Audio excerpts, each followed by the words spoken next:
રાહુલ ગાંધીના ગુજરાત પ્રવાસનો આજે બીજો દિવસ છે। કોંગ્રેસ રાષ્ટ્રીય સંગઠન સર્જન અભિયાનનો આજથી પ્રારંભ થઈ રહ્યો છે।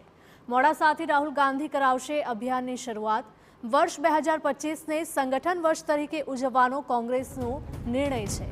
સંગઠનમાં પરિવર્તનના પાયલોટ પ્રોજેક્ટ તરીકે ગુજરાતની પસંદગી કરવામાં આવી છે। મોડાસામાં અરવલ્લી જિલ્લાના સાંસદ સંવાદ કાર્યક્રમનું આયોજન કરવામાં આવ્યું છે।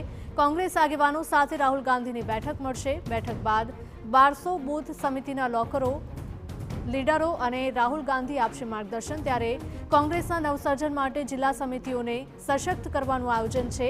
મોડાસાના બીએપીએસ મંદિરના હોલમાં રાહુલ ગાંધીના કાર્યક્રમનું આયોજન કરાયું છે। તો રાહુલ ગાંધીની મુલાકાતને લઈને પોલીસ પણ એલર્ટ મોડમાં છે।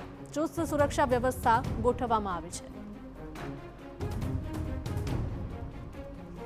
રાહુલ ગાંધીના ગુજરાત પ્રવાસનો આજે બીજો દિવસ।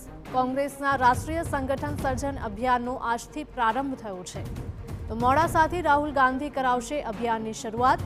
વર્ષ 2025ને સંગઠન વર્ષ તરીકે ઉજવવાનો કોંગ્રેસનો નિર્ણય છે। સંગઠનમાં પરિવર્તનના પાયલોટ પ્રોજેક્ટ તરીકે ગુજરાતની પસંદગી થઈ છે। મોડાસામાં અરવલ્લી જિલ્લાના સંવાદ કાર્યક્રમનું આયોજન થયું છે। ત્યારે કોંગ્રેસ આગેવાનો સાથે રાહુલ ગાંધીની બેઠક પણ મળશે। બેઠક બાદ 1200 બૂથ સમિતિ લીડરોને રાહુલ ગાંધી માર્ગદર્શન આપશે। તો કોંગ્રેસના નવસર્જન માટે જિલ્લા સમિતિઓને સશક્ત કરવાનું આયોજન છે। મોડાસાના બીએપીએસ મંદિરના હોલમાં રાહુલ ગાંધીના કાર્યક્રમનું આયોજન કરાયું છે। તો રાહુલ ગાંધીની મુલાકાતને લઈને પોલીસ પણ હવે એલર્ટ મોડમાં છે। સંવાદદાતા નરેન્દ્ર જોડાઈ ગયા છે વધુ વિગતો સાથે। નરેન્દ્ર, જણાવશો કે રાહુલ ગાંધીનો ગુજરાત પ્રવાસનો આજે બીજો દિવસ છે। આજે કયા કાર્યક્રમોનું આયોજન છે? રાહુલ ગાંધી આજે બીજા દિવસમાં પણ ગુજરાત છે અને બીજા દિવસે તેઓ કોંગ્રેસના જે રાષ્ટ્રીય કોંગ્રેસમાં સમગ્ર બદલાવનું એક આયોજન કરવામાં આવ્યું છે। કોંગ્રેસ દ્વારા સમગ્ર 2025ના વર્ષને સંગઠન તરીકે લેવામાં આવી રહ્યો છે અને એ અભિયાનનો પ્રારંભ રાહુલ ગાંધી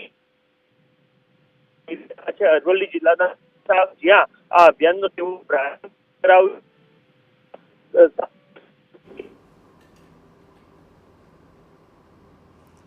જી બિલકુલ નરેન્દ્ર, માહિતી બદલ આપનો આભાર। તો 2025ના વર્ષને સંગઠન વર્ષ તરીકે ઉજવવાનો કોંગ્રેસનો નિર્ણય છે।